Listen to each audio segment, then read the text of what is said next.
Hey, this is Michael Musi from Netflix's Kim's Convenience, and I'm sitting here with Elias, and you're listening to the Man Cave Chronicles. Welcome to another episode of the Man Cave Chronicles. Welcome to the party, pal! You're my boy, Blue! Yo, Adrian! A podcast with interviews of amazing guests from the world of pop culture. Oh, yeah! TV. Nice! Movies. Oh, I love the movies! Comedy and more. From deep inside the Man Cave, your host, Elias. Michael, welcome to the cave. Thank you for having me. How are you, man? What's new with you? What's new? I'm quarantining. I'm with my sister and my brother-in-law and my 3-year-old niece. So I can't complain. I'm with family.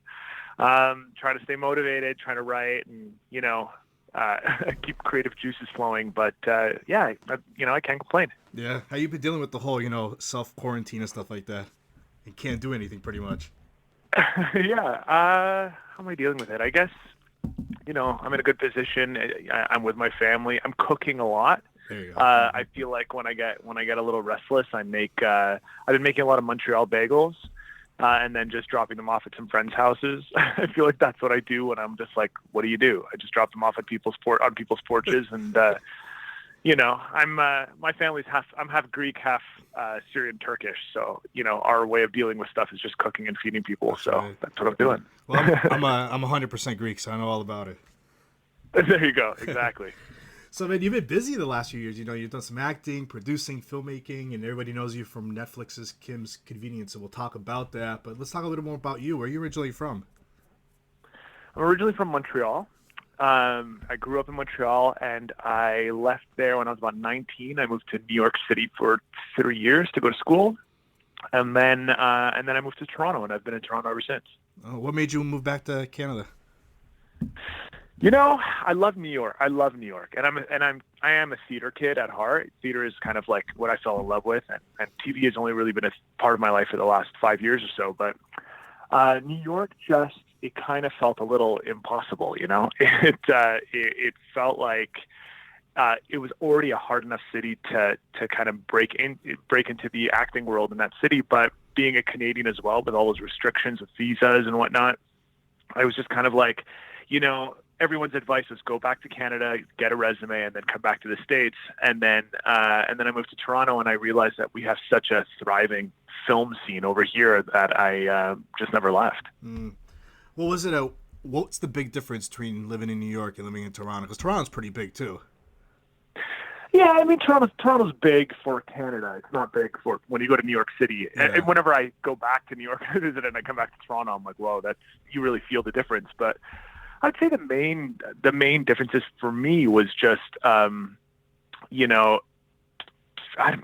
it's hard to really pinpoint, but there is something different about Canadians and Americans, and you only kind of really feel it when you're there for a little bit of time. Like when I was in New York, I was like, yeah, this feels just like home, and I was really happy to be there. And then I moved back to Canada, and I was like, yeah, there's a difference. I don't really know. I don't want to say the stereotypical, people are friendlier here, but there is something different about the people that I can't really pinpoint. And so it did feel, when I came back, I was happy to be home, but I don't know. I just, I don't really know the main differences. I do think that, New York is just bigger and it's harder, and things just, things seem a little harder to kind of do in New York City, especially in my career.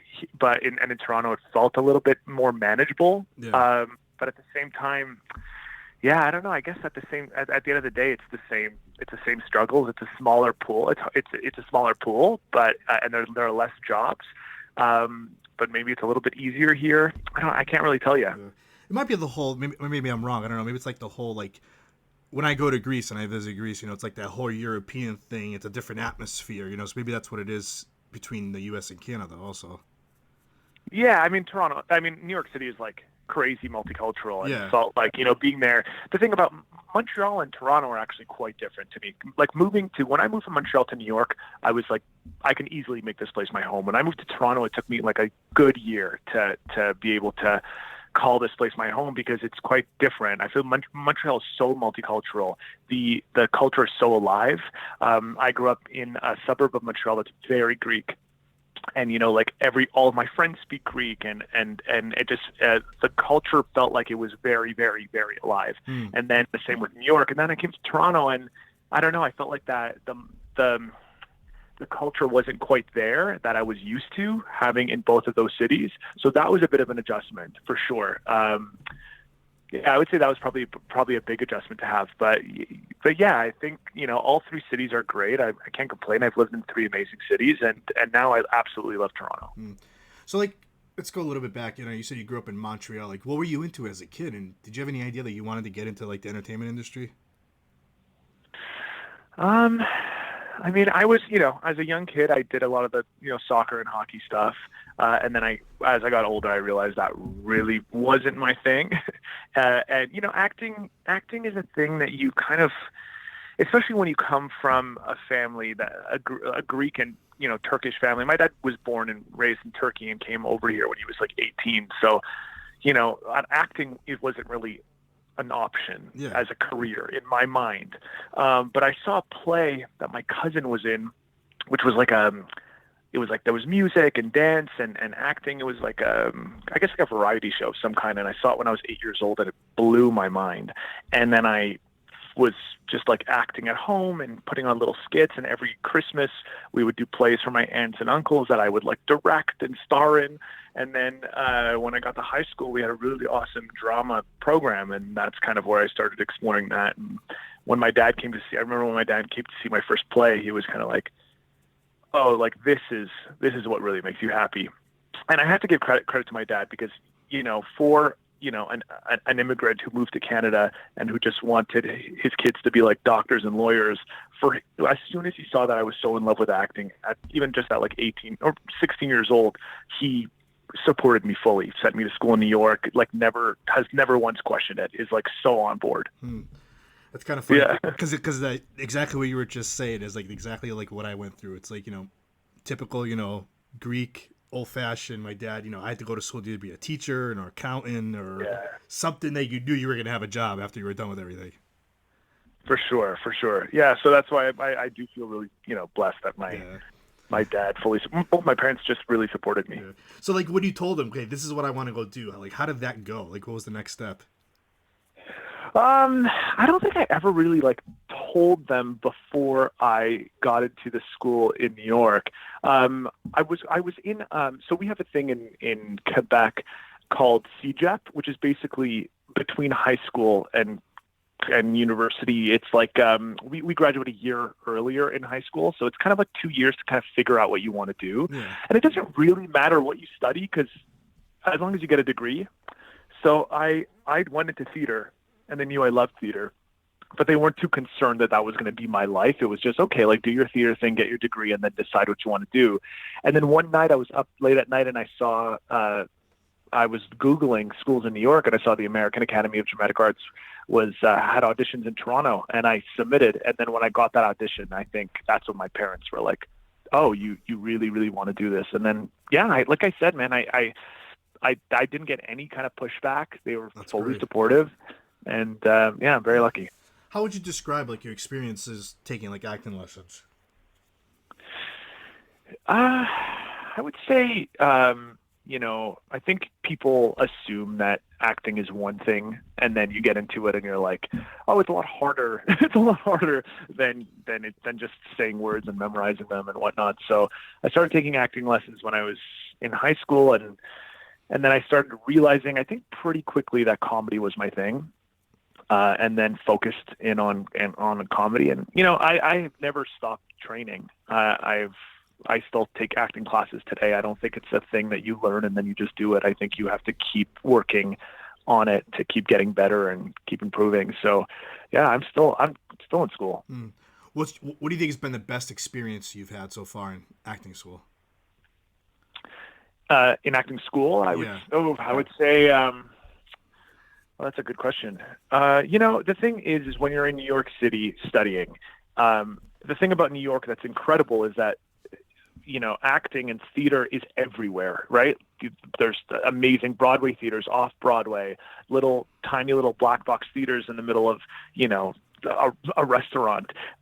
So having that to your disposal while you're studying is amazing. So being able to, like, I remember I got a scene from Danny in the Deep Blue Sea, and I was playing a character that was really different from me, and he was really rough, and he was from the Bronx. And so just being able to kind of take the subway up to the Bronx and study people and watch people and learn the accents and then get back in class and kind of transform. I felt that when I realized that I had the capability of doing that, of just becoming somebody else and really embodying someone by putting in the work and studying people, I think that's what made me fall so hard in love with the whole process. Is there any difference between like the acting schools like that you did, like, or the acting classes that you did in New York compared to like the ones you do in Toronto now? I would say the this is, I think, where the Canadianness comes into play, where I feel like it's no bullshit in New York, and whereas in Canada I felt it was hard for me to find a place where they didn't just kind of protect your ego, and be really kind to you. And I really missed when I moved to Toronto. I really missed the really aggressive, no bullshit approach that they had in New York City. But I've found teachers in Toronto that are incredible, but it took a little bit of searching. Whereas in New York, I mean, people don't beat around the bush. They tell you how it is, and I like that. So when I was doing some research on you, like, how did you fall into like voiceover acting for like video games? Well, that actually is just strictly because I'm Greek. They were casting for that Odyssey, and they just basically called in all, because I'm really not a voiceover actor by any means. I have done quite a few gigs, but that's definitely not my specialty. But they were just looking for people that can do good Greek accents, so I had to go in and do a couple of monologues. It was actually an audition that was very much like an on-camera audition. It's I was on camera when I did the audition itself, and I think I did a monologue from like 300 or something. It was like some kind of Spartan. And then I booked the part, and that's that's the only video game I've done. But that was really fun. It was really fun, and it was really awesome because I've never got the opportunity to use my Greek accent or the Greek language at all in any of my work before. So being able to speak a little bit of Greek and do the Greek accent was quite fun. Now, when you did that, did you have to go and record in a studio, or you could have done everything from home? No, that was in a studio. It was in a studio with the director, and then Ubisoft's head office is in Montreal, and I'm living in Toronto, so they patched in them, and it was just like 6 hours in like a tiny room. I had to say like it's really fun, but then it gets really repetitive. Like I remember I had to say the word like stop in like 70 different times in different ways, and after like 3 different ways of saying the word stop, you're like, how else do I say this word? Like just gonna be like stop. So, you're like, am I giving you what you need? And they're like, yeah, just keep going. Like, all right. So I said the word stop for like about an hour. Would you ever do another video game if you have the option, if you have the chance? Yeah, for sure. You know what, man? Like I'm open to everything. I had a ton of fun doing it. It was a little bit out of my comfort zone, but yeah, I had a ton of fun. And it's nice to be able to go to show up at a job and not really care. As actors, we're so insecure about kind of how we look on camera and what we're doing on camera, and removing that completely and just focusing on the voice. It's really fun to kind of just play with that one aspect, of your craft, I guess. And I'll do it again for sure. I actually really want to do like the motion capture as well. I would love to do that. I don't think I don't know if I'm fit enough to play a warrior in a Greek video game, but listen, if they want to get me a trainer, I'm on board. There you go. So I mentioned now, you star on Netflix as Kim Convenience. For the listeners, real quick, that haven't seen it, tell us what the show's about. Yeah, so Kim's Convenience is a story about a Korean-Canadian family that own a convenience store in Toronto, and it's kind of about it's about family, and it's about love, and it's about these people who have this store and make connections with these customers that come in. It's about raising first-generation Canadians, their children. They have a really strained relationship with their son, and it's really truly just about family, and I think everybody can relate to it. I know that when I first read the scripts as a Greek Turkish Canadian, it felt like I was reading a story about my grandparents or my parents. It's really just about like, the Canadian experience, and it's such a lovely show. It's just like a warm hug. I think it's funny, and it's I think it's what people need right now, So what? Tell us about your audition when you first went in there for this. So when I first went in, actually, when I first went in to audition for the show, I got the script, I got the audition. My agent sent it to me, and she said, "You have an audition for this show called Kim's Convenience." And I had seen the play. It was originally a play, and so I knew it was going to be a pretty big deal. But when I opened up my sides, I had one word. That was all I had. It was one episode, one word, and the word was "hey." And my acting wasn't going very well at this point, and so I just started a new job at a restaurant as a bartender. And I told my agent, I was like, I had wine training that day. It was my first wine training. I was like, I can't really screw up this job right now. I need this job, and I don't know if it's worth it for me to go in for this one word of this role. And the thing is, as actors, you have to keep in mind, if I go in for this show and I say, "hey," in one episode, I can never work on that show again. Unless they bring that character back, I can't ever audition for the show again because I've already done the show. Yeah. And do I really want to waste my one shot of being on the show with one word in one episode? So I told my agent, I was like, I don't know if I can go to this audition. I have wine training. And she said, "well, why don't you go in earlier?" And I said, okay. So I showed up earlier, and they gave me another line. And then I did it, and I booked the part, and then they told me it actually might be 2 episodes. And I was like, that's incredible, 2 episodes. That's more than I've ever done on a TV show. 2 episodes is huge. And then I did the 2 episodes, and then they called me back for a 3rd episode, and then a 4th episode. And then I ended up doing 7 episodes in the first season, and then I've been in almost every episode since. I think I've been doing like 10 to 11 out of 13 episodes this season. And then I just became a series regular on the show. It's like truly, it's what all actors kind of dream of when you go in for these little roles, is you hope that maybe it could turn into something bigger, and it rarely does. And the fact that it happened is so incredible. So now you play Terrance. How would you describe the character of Terrance? Oh boy. Terrance is like a lovable, awkward, clueless nerd. He's like the butt of all jokes. He's like he's the guy that everybody picks on. He's super gullible, and he's like the guy that sees like good in everything. So he's the type of person that will be like, he'll find out that he didn't get invited to the party, and he'll be like, I'm sure they were at capacity. Like just sees the good in every situation. We could all afford to be, I think, a little bit like him, although he is a little naive, but he's just a lovable, good, goofy guy. He's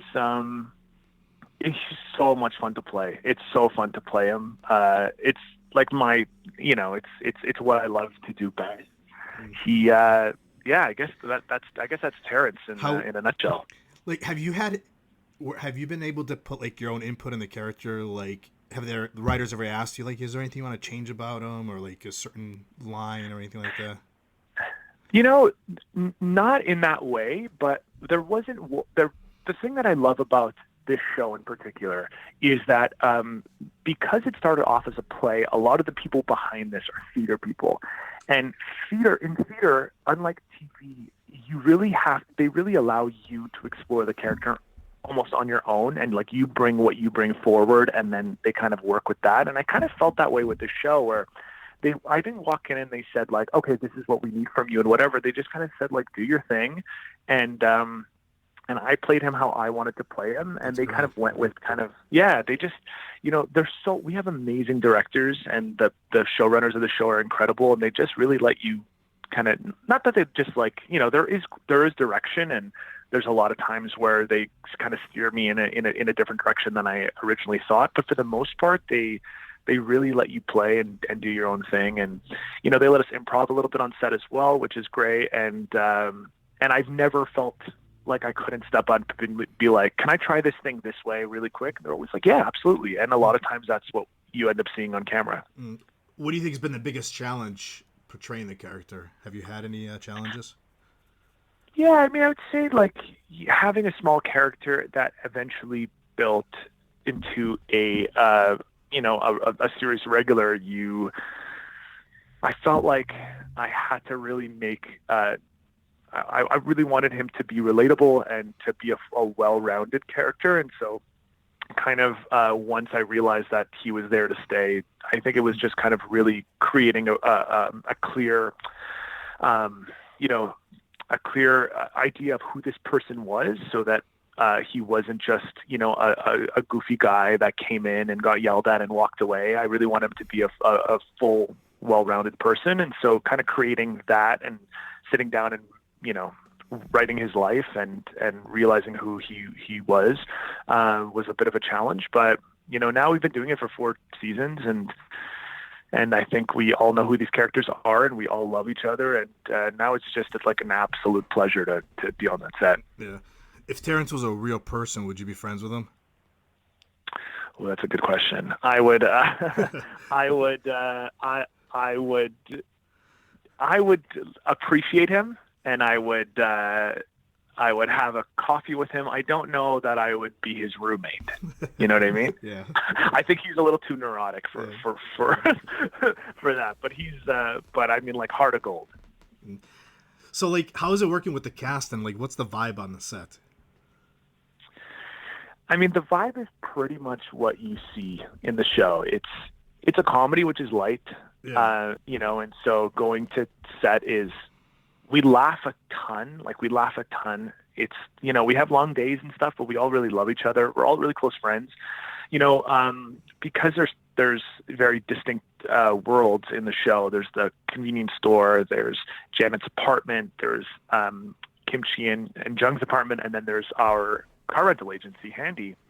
The Handy world itself, when we get to set, we're shooting in that place the whole day, and there's not many of us. There's like 6 or 7 of us, and so we're all pals. We all hang out outside of set. We've all become really close, and so yeah, it's really just like hanging out with your friends and making a show that you're really proud of. We're all so excited. We all watch each other. If I'm doing a scene on my own, like I remember when I did I did a scene this year where I kind of lost my mind because I was missing a puzzle piece and turned the table upside down and whatnot. And it was really nice to see that, like, even though it was a scene that was pretty much on my own, everyone was kind of behind the cameras watching. We just all kind of support each other, and we're all kind of there for each other. I think it really is a dream job. I'm very, very lucky. What's your favorite Terrance moment? Like, do you have a favorite scene? I would say definitely the puzzle one was a really big one. I had to this year there was an episode where me and Kimchi were kind of competing of who could eat spicier food, and so I had to eat a lot of fake wasabi on sushi and Indian food, and it was kind of like a battle between the two of us. That was a really fun episode to shoot because me and Andrew are really good friends, and being able to shoot that episode was quite fun. I would say that was a big one this year that I had a lot of fun with. That's awesome. So now, like I mentioned, you've been acting for a few years now. Like, as an actor, what do you enjoy more, self-tape or auditioning in front of people? Always auditioning in the room, always, which is pretty, different for every actor. A lot of actors really like self-taping at home because you can do it a million times and until you get it right. But I'm not good at that. I'm not a good. I can't watch my tapes and be, really look at the work. I look at the way that my face looks and what I'm doing with my hands and all of that stuff. And so I end up just picking the thing that I think looks better, which isn't always the best take. Yeah. And I'm really hard on myself. And so I don't like that. I feel like when I go in the room, and you talk to the casting director and you kind of get a vibe going, and then you go and you do the work and you leave. I think it's just a healthier way to do it, I think, in my opinion. It's done. You can't see what it is. It's in their hands now. The job is done. If I do a self-tape, I mean, you could spend like hours dissecting everything you do, and I just don't think it's very helpful. You ever walked out of a live audition and, like, hours later, you're driving back and you're like, oh man, I should have done it this way, or I should have, your thoughts are going through your head like they're racing? Oh yeah, every single audition I've ever done in my entire life. I mean, every single time you're just like, oh, I could have done this or I could have done that. But, again, like, you could have done anything, and you did what you did in that moment because that felt right. And how can you fight with that? Like there's only so much you can do. I think the older I get, the better I am at being like, as long as I feel like I prepared as much as I could have prepared, and then all of the other stuff is out of my control. If I forgot a word or I did something that I wanted to do differently, then that's what happened in the moment, and there's nothing you can do about it. The only time I really beat myself up is if I know that I didn't put the work in. If I didn't put the work in, then I'm like, that was on me. I could have done more. But if I put the work in, then that's all you can do. Yeah. What do you do before you go to a live audition? Do you do anything like before that? Like some people say they don't talk to anybody. Other people say I go to my car and I sit there for an hour before I have to walk in the room. Like, what's your thing? Lately my thing is that I don't drink coffee because when I get into the room, I get a nervous energy naturally, and I feel like I'm a little. It's hard for me to kind of really take a breath and just kind of do it. And so I don't drink coffee. That's unless it's like a 4 p.m. audition, then I'll have a coffee in the morning. Yeah. But if it's an early audition, I just try to avoid having a coffee. And then I just try to do things that get my mind kind of, in a good place. Like, listen to some music that I like, go for a walk. If I can walk to my audition, I will, even if it's, an hour and a half away by walk. And as long as the weather's nice, I'll walk. I just think that's a great way to clear your head. Yeah. I just don't, I'm not going to, I like going to the gym. If it's in the winter, I'll just go to the gym and then I'll drive to the audition. Just things that just kind of keep me feeling a little chill, So, for other people that come up to you, they talk to you about the acting business and everything. What's some advice do you give to somebody that wants to get into it? I would say my biggest advice and I just gave this, actually someone wrote to me recently and asked me, a young actor. And I think one of the things, besides being the best you can be, study as much as you can, be the best that you can be. That is a given. Be a good actor. Try as hard as you can. But I think what a lot of people don't think is as important as I truly believe it is just being a good person. I think being really kind and being one of those people that, if you get an opportunity to go on set, learn people's names, look at the call sheet before, make sure you know other people's names, show up on that set, say hi to everybody, don't be a nuisance. Make sure that you're there and you do your job and you're professional, but you're also a pleasure to have on that set, because people want to work with people that they like, and they want to work with people that are nice and that are, easy to work with. And I think a lot of people think it's all about talent, and as while talent is a huge part of it, at the end of the day, people just want to work with people that they think are good people. And so just be a good person. Yeah. And I think that's really important. That's actually kind of like, without mentioning any names, you ever been on set on a different project and there's somebody that's always negative around there and you're like, man, like I can't work with this person. Like I want out of here. Yeah. Well, I mean, I don't think I've ever had a situation that was that was crazy, but I have seen actors that have just been, really negative and and kind of demanding and things like that. And I'm just like, you don't think that it's affecting you, but even if you're rude to the fourth AD on set, like that fourth AD tells the third, who tells the first, who tells the director, who that gets around. And we're all in this together. And I really can't stand actors that feel like it's all about them. You know what I mean? There's so many moving parts to making this, and acting is such a tiny part to creating, that every single person on that set, and actors, let's be honest, we truly do have it the best. We're called to set when they need us, and then the second there's rearranging cameras, we're sitting in the green room. Like, we have the easiest job on set. These people are there for 14 hours. Don't be a dick to them. Yeah. We're all in this together. We're all trying to make the best show that we possibly could. Be nice. Just be nice. It's so easy to be nice.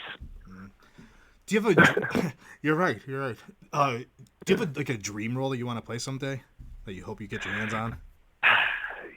I mean, I want to play something that really scares me. I think I've, as much as I love playing the parts that I play, which is usually, awkward, nerdy, neurotic dudes. I love doing them, but I've grown, I guess, a little bit of comfort because it's what I feel comfortable doing, and so I don't really second guess it too much.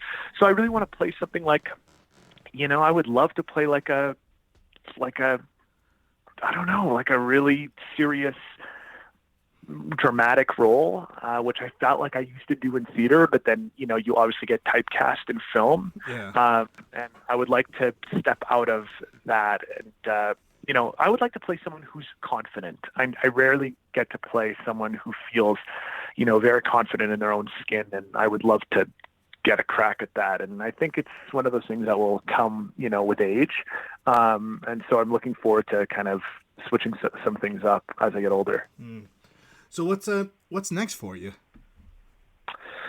Well, as of right now, I produced a feature film in last fall, which is called The Toll. It was a horror film that we got it to South by Southwest, and I was on my way I was just about to go to Austin before all this happened. So we have some exciting stuff coming up with that.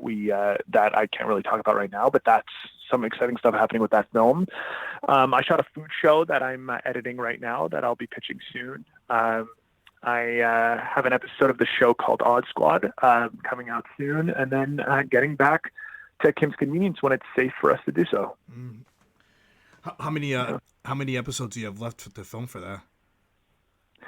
For Kim's? Yeah. Well, we have all of season 5 to shoot, so we haven't started yet. I guess we're waiting for when you know, it's safe to get back to start shooting. So I guess if it's like every other season, it's another 13 episodes. And I'm ready. When I get that call, I'm ready to go, you know. It's funny because like right before we started recording, I was online. I was reading how like other things just got pushed back a year and months. Like the new Batman got pushed. Yeah. It's like everything's getting pushed. It's a pretty unpredictable time right now. Right. So yeah, I don't know when we'll get to it. I know that they're all still working really hard at getting it ready to go. I truly can't wait to get back. It's my favorite place to be. Lastly, Michael, how can the listeners find you on social media? You can find me at Michael Musi, MICHAELMUSI, on Twitter and Instagram. I'm not very good at social media. I'm trying to be a little bit better, but I'm not. It doesn't come natural to me. So maybe that's something I'll work on during isolation. There you go, Mike. Yeah. Michael, thanks for coming on, and this was fun. Thanks, man. Thanks for having me. That's a wrap. That's a wrap, everybody. That's a wrap. Thanks for listening to the Man Cave Chronicles podcast. I finally get my man cave. You can find us on Twitter, Facebook, and Instagram at the MCC Podcast and our website, themccpodcast.com. Until next time.